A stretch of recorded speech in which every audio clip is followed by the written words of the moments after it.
going on, guys? Welcome back to the channel. On today's episode, we're going to freshen up my basement. Let's get into it.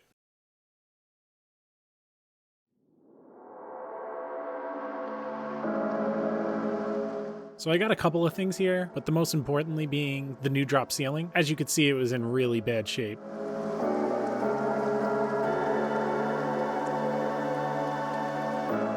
Another thing to note, the only lighting down here was an overhead ceiling fan, and then the whole back area of the basement only had 2 desk lamps.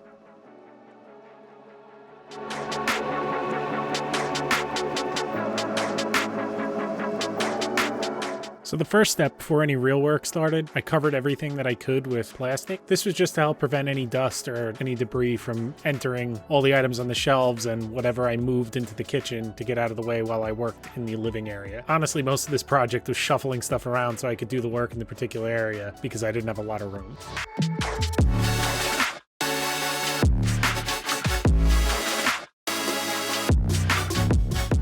With the plastic up and everything covered up, I moved into ripping down the old ceiling. I definitely recommend wearing at least a N95 mask, prevent this stuff from getting in your lungs and nose.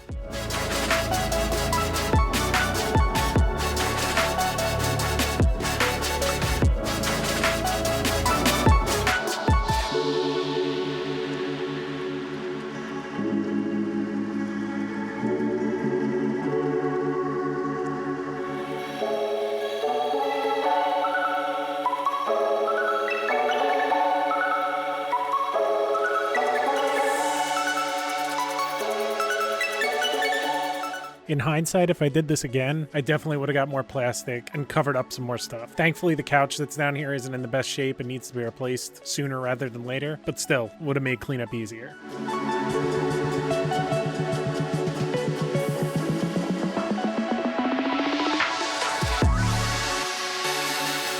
So I want to preface this part by saying if you're not comfortable with household electric, definitely don't go messing around with this and have a professional do it. What I essentially wanted to do here was allow 2 dimmers for 2 banks of hi-hats in the living room area, and then have a switch for the kitchen lights and a switch for the outside light by the back door.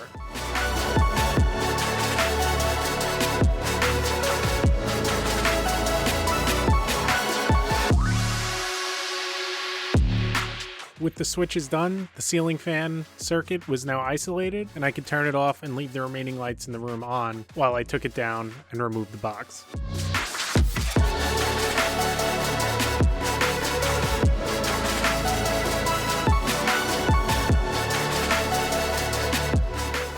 So with all the tiles removed and the ceiling fan down, I started looking at the grid, and it had been previously painted by somebody with a brush, and honestly a lot of areas were pretty bent and beat up and it just wasn't done correctly, so I made the decision to rip the grid down and replace it. This is one of those items I talked about in my last video that I didn't anticipate doing.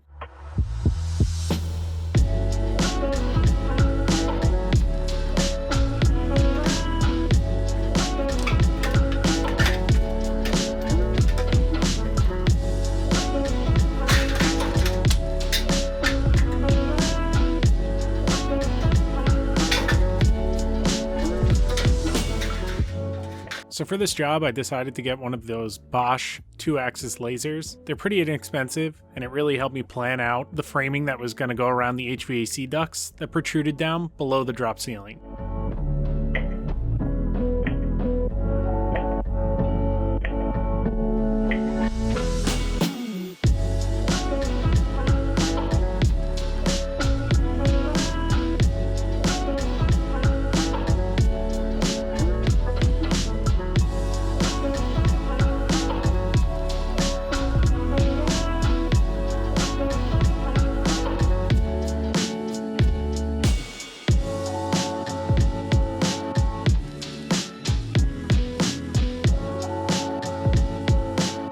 So after taking a few measurements, I got to cutting up some 2x4 to build the framing around the ductwork.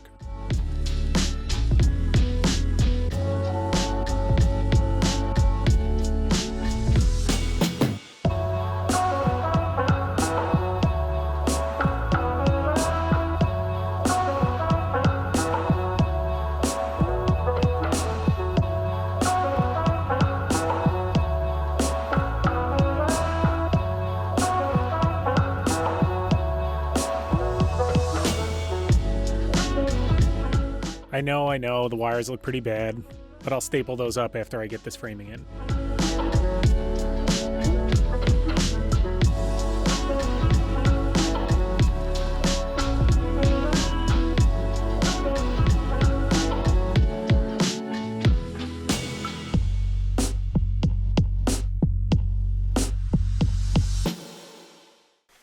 On to the next one.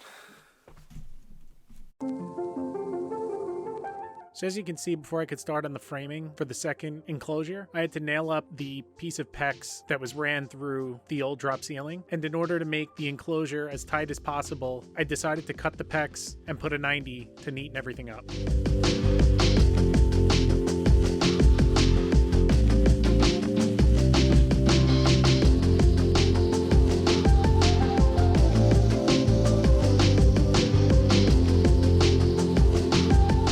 One thing I definitely don't recommend is the crimp tool I used for this. I would definitely recommend looking at some reviews before buying because this was not a good one.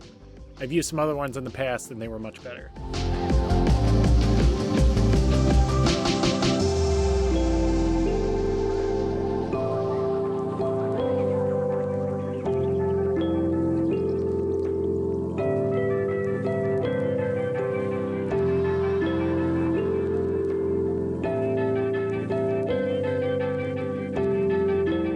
With a little bit of plumbing work done, I moved into framing out the enclosure, similar to the one that I did for the HVAC duct. The only difference here is, on the second half of this enclosure, there's an I-beam that I obviously couldn't nail into, so I had to nail to the top plate of the wall between the living room and my bedroom. Still pretty much the same concept though.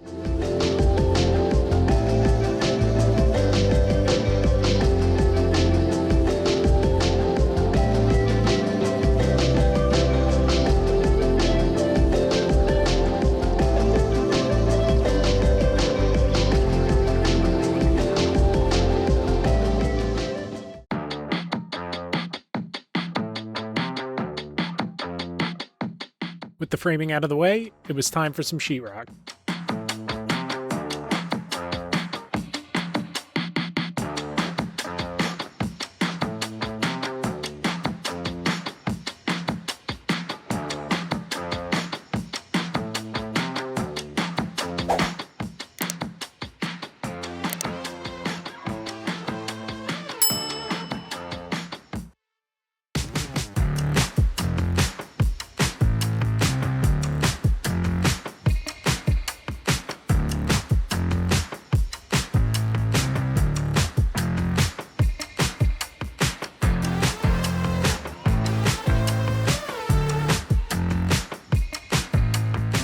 With quick work of the sheetrock, it was time for some corner bead. For those who don't know, corner bead is essentially a metal edge that joins two pieces of sheetrock together at an outside corner in order to give it some structure so that if you bump into it, it prevents the spackle or mud from chipping off as easy and gives you a nice area to build up a sharp corner.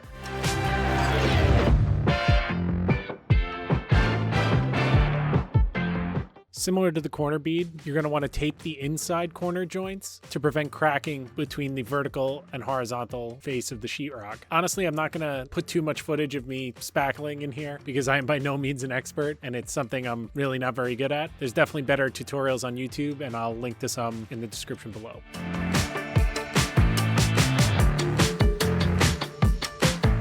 One final thing I will recommend, on the final coat of spackle, rather than dry sanding, I recommend using a grout sponge. For one, it's less cleanup, and for two, it usually prevents you from taking too much material off. All you have to do is dampen the sponge and rinse it out every couple of minutes as you work your way around the wall.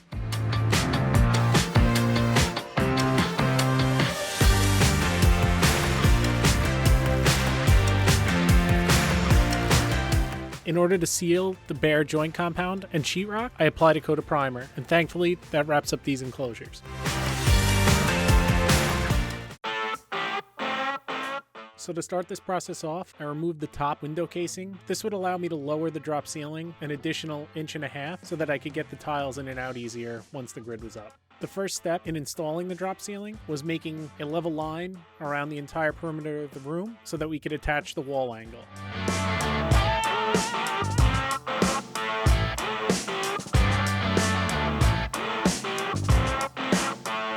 To To start the next process, I used a calculator that's provided on Armstrong's website to lay out the ceiling based on the perimeter of my room. With this information, it allowed me to determine the position of the first main beam that would be supported on either end by the wall angle and by these eyelet hooks and wire through the middle section.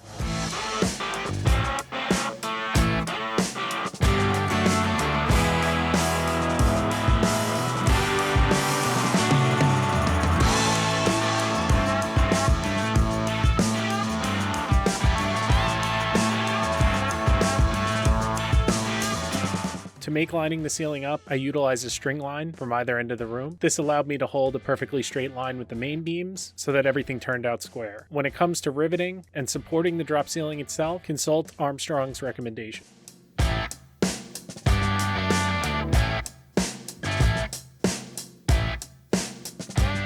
With the first main beam up, it was pretty much rinse and repeat, followed by the installation of the 4-foot cross tees and the 2-foot cross tees. Now that I have the grid laid out, I'm actually going to run my wiring and get my lights in the ceiling now that I know where I'm actually going to be putting the lights in each bay, because obviously you're going to center the light in the middle of the tile. So I wanted to see where that was all going to perfectly lie before I picked where exactly the lights were going to go. So I'm going to do 3 lights and 3 lights, 2 bays. And yeah, let's get into it.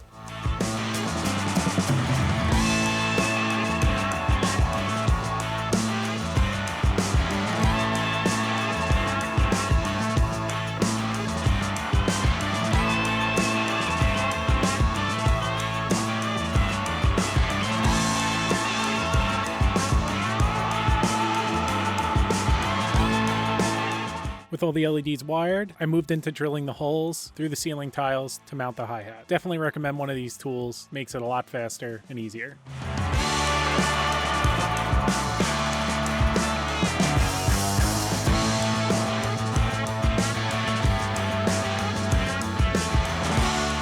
With all the grid and lighting complete, I made quick work of installing all the tiles and making all the cuts for the perimeter tiles. I'm very happy with the way this came out.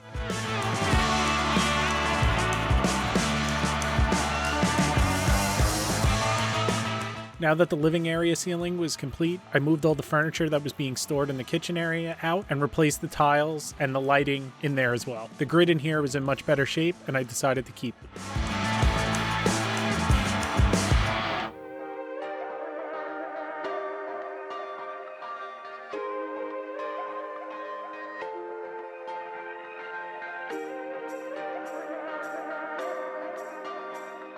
So I initially thought I didn't like the color, but I soon realized that the reason I didn't like the color was because of the stained molding around the windows and the built-ins, so I decided to paint these white. This ended up being a decent amount of work because it required sanding, priming, and putting multiple coats of paint on, but in the end I think it's worth it.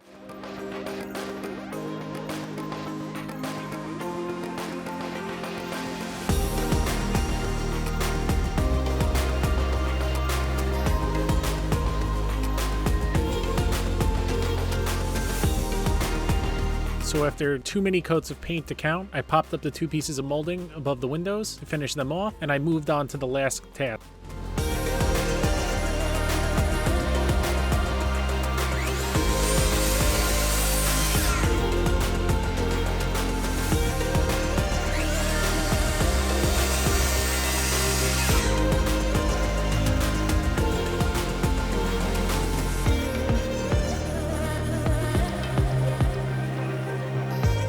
With the old door frame removed, I placed the new pre-hung door into place and took it off its hinges. I find it's easier to remove these solid core doors from their frame before trying to mount them because they can be heavy and cumbersome. There are many different methods to hang a door. The one that I've always used is starting with the hinge side. Once that's securely fastened, I reattach the door to the hinges, plumb and level the top portion of the door frame, and then finally checking the reveal and shimming the remaining side of the door.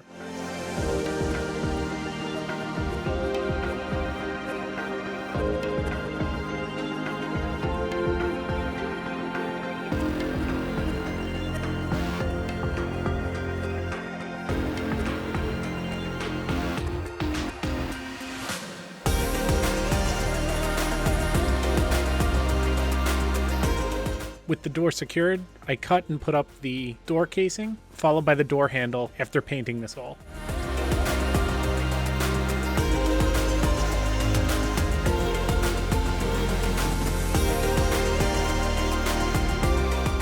With the door handle done, it was time to clean up and show you the finished results.